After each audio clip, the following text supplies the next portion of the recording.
Boa noite a todos, amigos, irmãos, companheiros de jornada, encarnados e desencarnados, os irmãos aqui presentes, os que estão em seus lares, os que nos verão posteriormente. É sempre com muita alegria e muita gratidão e eu venho aqui falar sobre as passagens de Jesus. E para isso aconteça, nós convidamos a todos para que fechem os olhos para a nossa prece de abertura, a fim de que possamos nos harmonizar com as bênçãos do Pai Criador, com o amor do nosso Mestre Jesus, com o abraço do nosso anjo de guarda, o amparo da espiritualidade, também com a presença dos nossos espíritos afins, que nos acompanham e reconhecem o nosso empenho, a eles que não reconhecem ainda, com a permissão dos mentores desta casa. Nós rogamos a Jesus que nos ampare e não permita que de nós possa ser dito alguma coisa, alguma palavra em demérito ao seu Evangelho e possamos, ao sair daqui, estarmos melhores, confortados, certos da presença de Jesus em nossas vidas. E assim seja. Graças a Deus.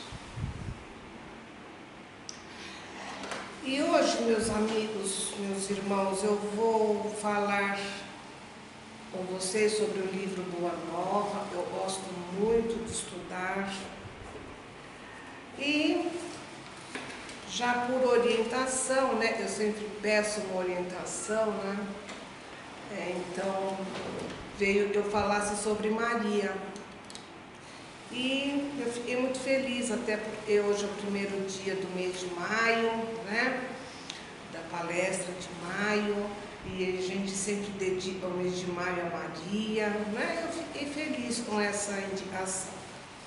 Então, como nós já sabemos, o nosso irmão Humberto de Campos escreve sobre os bastidores, né, do Evangelho na espiritualidade. Ele fala sobre as passagens de Jesus de uma maneira que nós ainda não conhecemos, nós não vimos isto nos Evangelhos, né? Então ele vem nos dizer assim, olha, eu até convido para que a gente pudesse fazer uma visualização, sabe, um exercício de visualização, e voltar aquele tempo e ver Maria aos pés da cruz. É assim que ele começa. Então ele diz, e junto da cruz, o vulto agoniado de Maria produzia dolorosa e indelével impressão. Com o pensamento ansioso e torturado, olhos fixos no madeiro das perfídias humanas, a ternura materna regredia ao passado. Ali estava, na hora extrema, o filho bem-amado. Lembra quando a gente fala assim, nossa, eu passei uma situação tão ruim, naquela hora passou um filme na minha cabeça? Eu vi isso, eu vi Maria ali e um filme passando, né, do passado do seu filho. Ele continua assim, Maria deixava-se ir na corrente infinita das lembranças. Eram as circunstâncias maravilhosas do nascimento de Jesus, da amizade de Isabel, das profecias do Simeão, ele, rabino, que pegou o bebê na sinagoga, né? E só de pegar ele falou: este é o nosso Messias. Ela lembrava disto. Então, do Simeão, e reconheceu nos menores detalhes do Messias.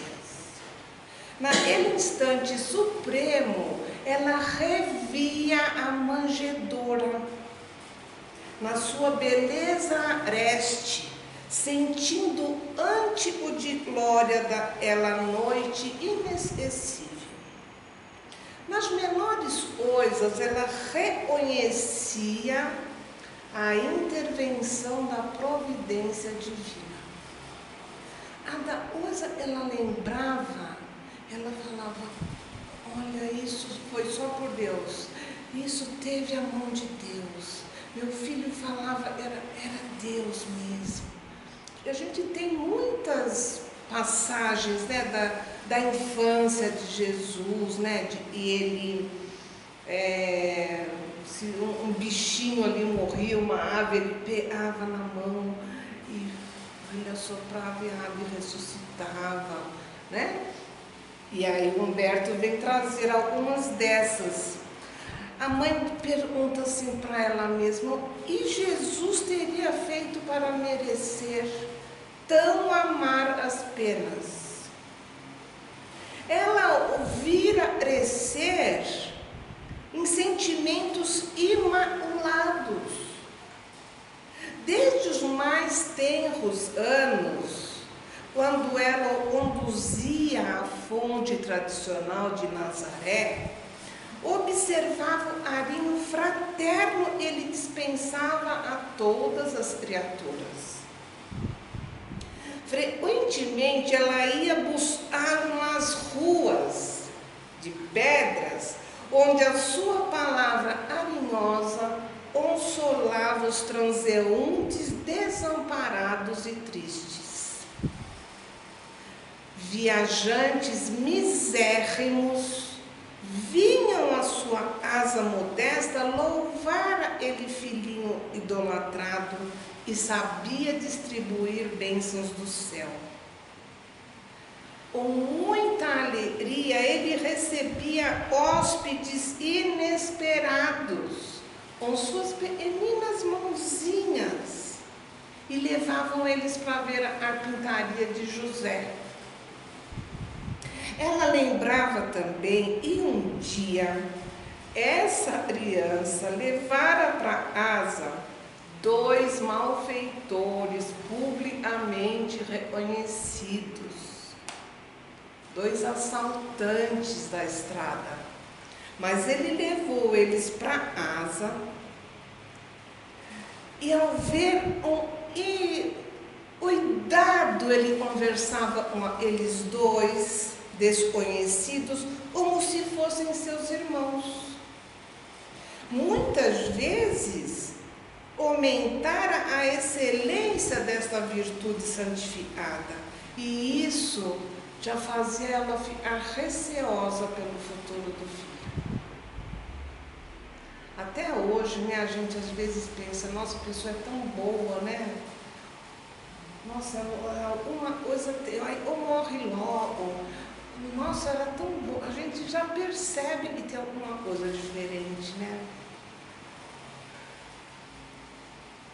Depois do aricioso ambiente doméstico, a missão celestial começou, dilatando-se a colheita dos frutos maravilhosos. Então aí já eram os paralíticos que ele curava e retornavam aos seus movimentos da vida. Eram os cegos que voltavam a ver, ter os seus sagrados dons da vista. As criaturas famintas de luz e de amor, e se saciavam na sua lição. Tudo isso foi passando naqueles instantes e ela estava ali, à beira, da cruz. E enquanto ela pensava nisso, passava esse filme, uma voz amiga lhe falava ao Espírito, dizendo dos desígnios de Deus, como se para confortá-la mesmo, e da justiça de Deus, que precisavam ser aceitas para a redenção divina das criaturas. O seu coração rebentava em tempestades de lágrimas. Contudo, no santuário da consciência, ela repetia a afirmação sincera e fizera desde o primeiro instante: faça-se na servidora a vontade do servidor, a vontade do Senhor. Desde que anjo Gabriel anunciou, Ela já falou isso, Eu sou uma servidora, faça-se em mim a sua vontade. Em meio de algumas mulheres compadecidas que lhe acompanhavam no angustioso transe, Maria reparou que alguém lhe pousara a mão no ombro, de leve. Deparou-se com a figura do menino João e, vencendo aquele sentimento que todos os outros tiveram, todos os outros apóstolos tiveram, de dúvida, João subiu até o monte onde Jesus foi crucificado. Os outros não, nenhum dos outros esteve ali. Então, o nosso autor, ele diz que João venceu a pusilanimidade criminosa em que haviam mergulhados os demais companheiros e estendeu os braços amorosos e reconhecidos para Maria. Silenciosamente, ele, João, o filho de Zebedeu, abraçou-se a ele triturado oração maternal, e Maria se deixou abraçar pelo discípulo herido ao pé do madeiro, num gesto súplice, e buscaram ali a luz daqueles olhos misericordiosos nos últimos momentos. Aí ela, virando para ele, falou: meu filho amado. Jesus então abriu os olhos e, vendo que João já estava ali ao lado de Maria, o Cristo pareceu meditar no alto de suas dores, mas como se quisesse demonstrar no instante derradeiro a grandeza de sua coragem e sua perfeita comunhão com Deus, replicou um significativo movimento dos olhos: mãe, eis aí o teu filho. E, dirigindo-se de modo especial ao apóstolo, disse: filho, eis aí a tua mãe. Maria envolveu-se num véu de pranto doloroso, mas o pequeno evangelista compreendeu que o mestre, na sua derradeira lição, ensinara-lhe que o amor universal era o sublime coroamento da sua obra. Nesse momento, olha, veja, depois de João ter ouvido tudo que Jesus falou, mas naquele instante, e ele entendeu esta mensagem deste amor universal, deste amor que transcende os laços de parentesco. Então, Humberto diz isso, ele entendeu, e no futuro, a claridade do reino de Deus revelaria aos homens a necessidade da cessação do egoísmo. E todo santuário de adoração deveria existir a mais abundante ota de amor, não só para o círculo familiar, mas também para todos os necessitados do mundo. E no templo de habitação permaneceria uma fraternidade real, para que a assistência recíproca se praticasse na terra, sem serem precisos os edifícios exteriores consagrados a um Deus, consagrados, ele iria dizer uma igreja, um templo. Então veja, nesse momento João já entendeu isso. Daí, meus amigos, nós conhecemos a história. E Maria então já não podia mais ficar nesse local. Já não era seguro, não é? Então ela foi para uma cidade que chamava Bataneia. É onde hoje nós conhecemos como Jordânia. Então, após essa separação que houve dos discípulos, essa dispersão, né? Porque todos se sentiam ameaçados também e não se sentiam seguros para a difusão da Boa Nova, Maria retirou-se para Bataneia, aonde alguns parentes mais próximos esperavam por ela. Tocada por muitos dissabores, ela observou, e num tempo muito rápido, as lembranças do filho amado se converteram em elementos de ásperas discussões entre os seus seguidores. Já não reinava mais aquele espírito de união, né? Um discutia com o outro, um tinha uma ideia, outro tinha outra. Já não tinha mais a união que Jesus tanto queria. E ele diz assim: na própria Bataneia pretendia-se manter uma aristocracia espiritual. Por quê? Porque ela estava lá. Já que Maria veio para cá, então aqui vai ser o melhor lugar para difundir o Evangelho. Vê? Em Jerusalém, os cristãos diladiavam-se com os judeus por conta de opinião e só tinham palavras ácidas.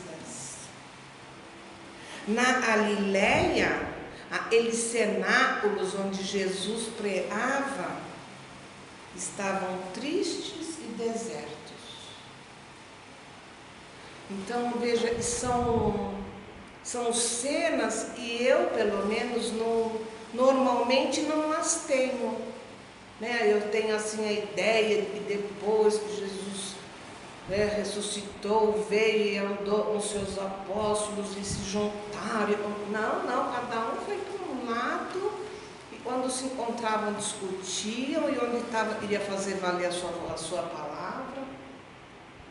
Não foi tão fácil assim, não, né? Mesmo João, o evangelista, não ficou com Maria. Assim como Jesus disse, esse é sua mãe, esse é seu filho. Então eu pensava, pronto, ele vai cuidar dela. Não, Maria ficou sozinha. Sozinha. João voltou a encontrar Maria 2 anos depois.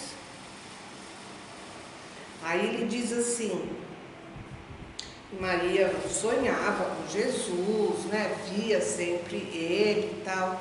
Mas o filho de Zebedeu, tendo presentes as observações que Jesus lhe fizera na cruz, surgiu na Bataneia, oferecendo a Maria um refúgio amoroso e proteção. E ela aceitou. Então também já era idosa, precisava mesmo de alguém. E João lhe contou, ele havia se instalado em Éfeso.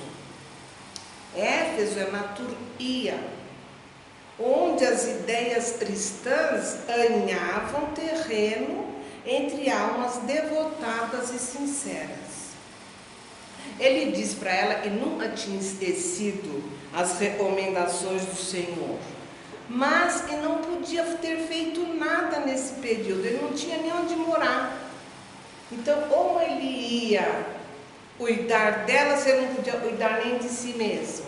Então, ele tentou assim se desculpar com ela. Mas ele dizia que agora lá em Éfeso, uma família, do próprio rei de Adiabene, chamava o rei, se havia convertido ao cristianismo e estava ajudando ele. Então, agora ele podia levar Maria para morar com ele.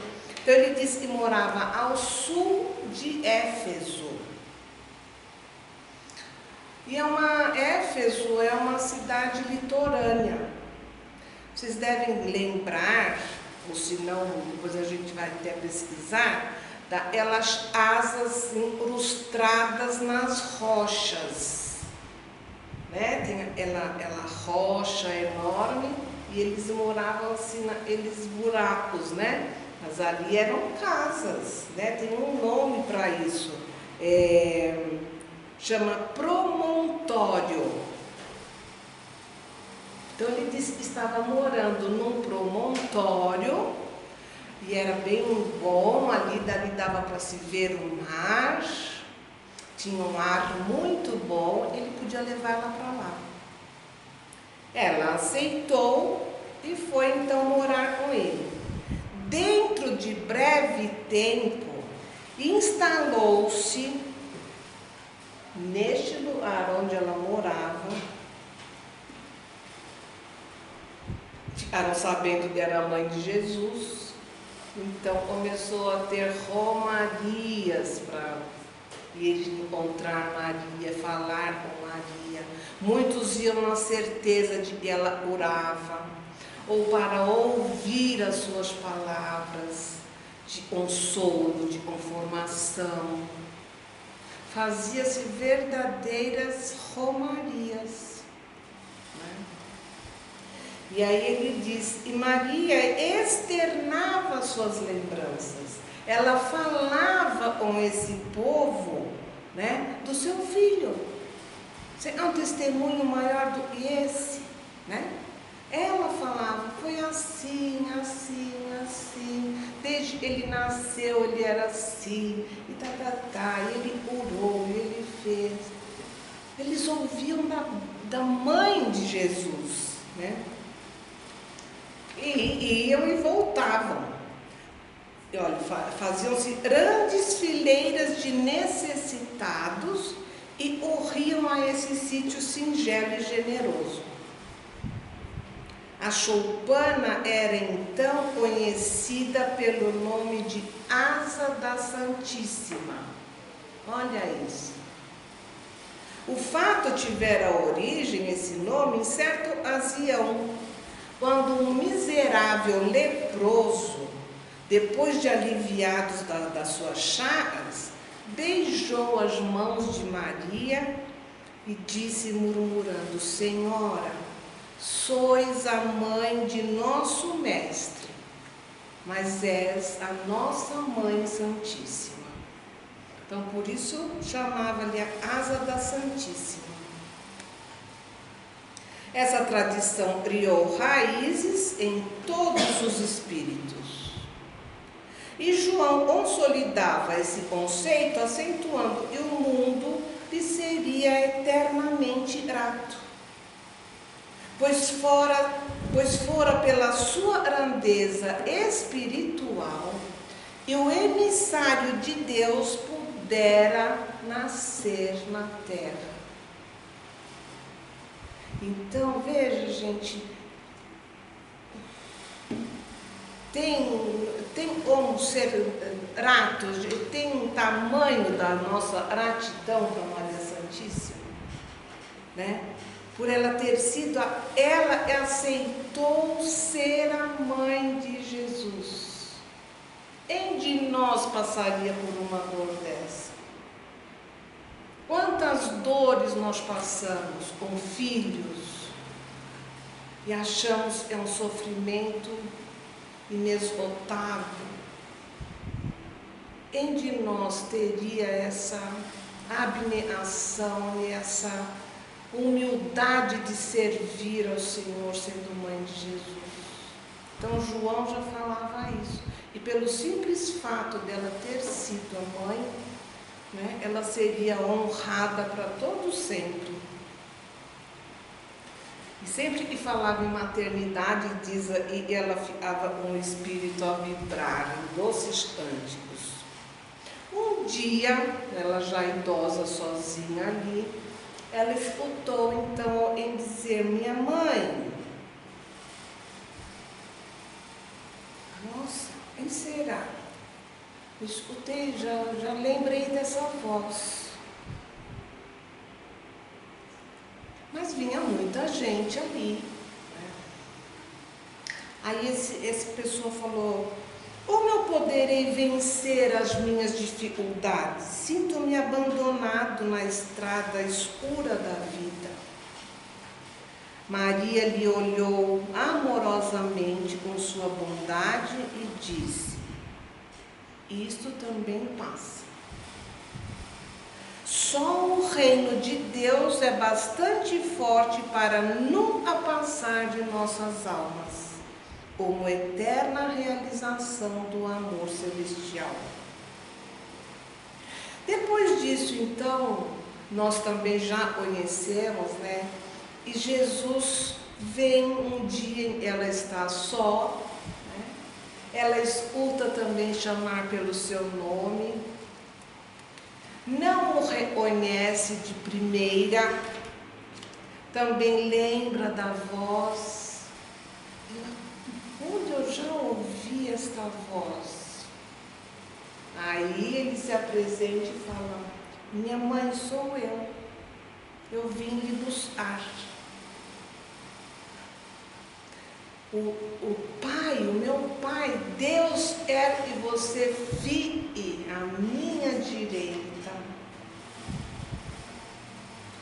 Olha, gente, é para a gente ler isso aqui, não? Ele falou: minha mãe, venho fazer-te companhia e receber a tua bênção. Ela convidou essa pessoa para entrar. O peregrino lhe falou do céu, confortando-a delicadamente. E ela pensava: onde eu ouvi essa voz tão meiga e carinhosa? Foi quando este hóspede anônimo lhe estendeu as mãos generosas e falou: minha mãe, venha aos meus braços. Aí ela falou: meu filho, olha o que fizeram com você. Olha as chagas nas suas mãos, nos seus pés. E ela foi ao encontro. Como nós, mãe, iríamos olhar aquilo, querer mexer, cuidar. Ela foi se ajoelhar aos pés de Jesus para cuidar das suas chagas.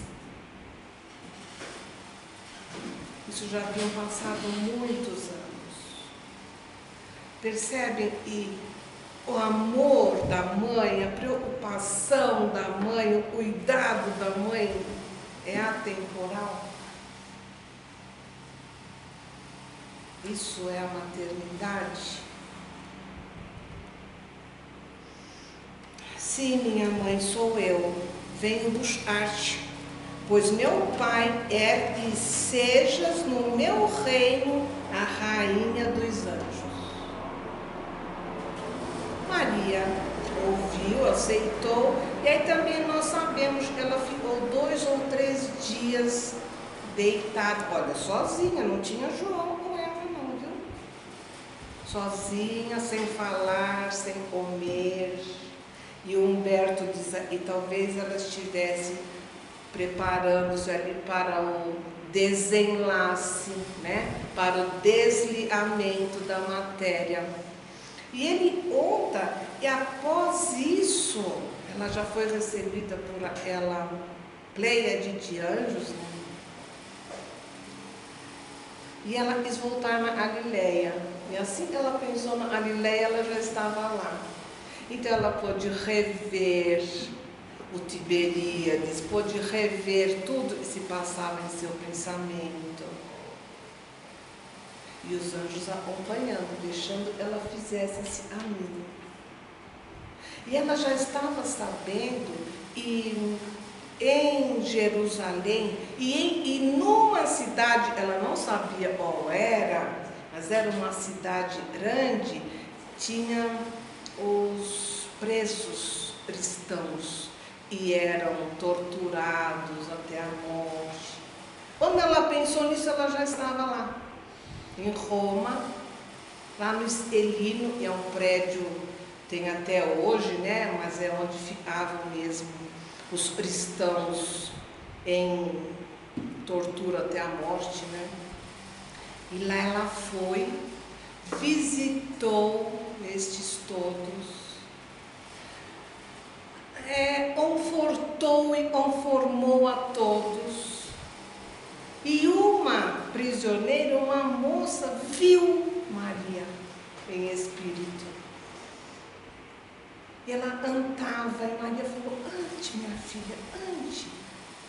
E esta moça, ao ver Maria, se inspirou tanto e começou a cantar de alma e coração. E o canto se espalhou por todo o Estelino, e todos os cristãos começaram a cantar. Por isso que a gente sempre fala que naquela época, quando o cristão ia para as arenas, eles iam cantando. Isso foi após a visita de Maria que se deu esse episódio. E aí Humberto de Campos diz assim para a gente: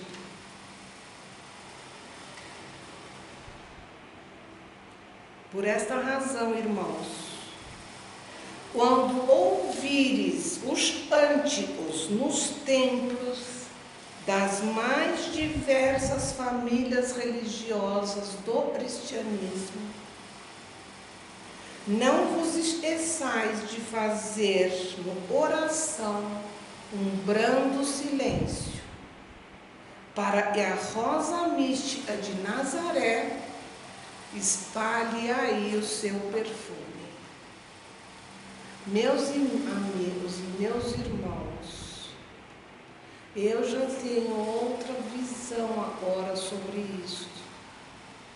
Eu não pensava assim, eu não via assim. Até muitas vezes eu cheguei a falar: por que se anta tanto? Não é? Mas olha, quando ouvirdes um cântico em qualquer casa de origem cristã, lembre-se que foi inspiração de Maria, e faça um silêncio para que a rosa mística de Nazaré permaneça nos nossos corações. Este é o meu convite desta noite para todos que estão aqui, encarnados e desencarnados, para elevarmos o nosso coração, o nosso pensamento a este Espírito abnegado, e nos concedeu a graça de receber aqui na terra o nosso amigo e mestre Jesus. E que ela possa nos confortar em nossas dores, e possamos ouvir a sua voz, sempre que pensarmos na Mãe Santíssima. Eu tive um patrão judeu, e ele dizia assim: quando você tiver em aflição, era um judeu, mas era espírita. E ele dizia assim: quando estiver em aflição, peça para sua mãe te ajudar. Se ela for desencarnada, ela vai pedir para a mãe dela. E a mãe dela vai pedir para a mãe dela. E cada mãe vai pedindo até chegar no coração de Maria. E Maria não vai desamparar nenhuma mãe. Então, meu convite, meus irmãos, é este, para esta reflexão de como nós temos abençoados espíritos e nos amparam, e nos defendem, e nos protegem. E assim, então, eu agradeço a companhia e a presença de todos e peço para que juntos façamos esta oração hoje, em silêncio profundo, em gratidão à rosa mística da Galileia, Maria Santíssima,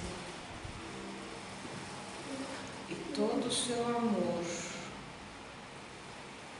seja derramado sobre o coração de todas as mães que neste momento passam por dificuldades e dores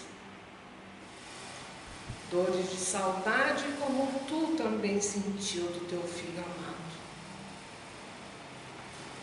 Mães que se veem impotentes por não poderem tirar seus filhos do madeiro, seus filhos doentes do corpo e da alma. Esse seu amor conforte a todos nós, humildes servidores, neste planeta de provas e expiação. Mãe Santíssima, honramos-a e hoje a tua capacidade de amor, a tua capacidade de resignação, de servidão a Deus. E assim, meus amigos, façamos a prece que Jesus nos ensinou para darmos por encerrado esta nossa palestra desta noite. Pai nosso que estás no céu, santificado seja o vosso nome. Venha a nós o vosso reino, seja feita a vossa vontade, assim na terra como no céu. O pão nosso de cada dia nos dai hoje. Perdoai as nossas ofensas, assim como nós perdoamos a quem nos tem ofendido. Não nos deixe cair em tentação e livra-nos, Senhor, de todo o mal. E assim seja, graças a Deus. Boa noite a todos, muito obrigada, até breve.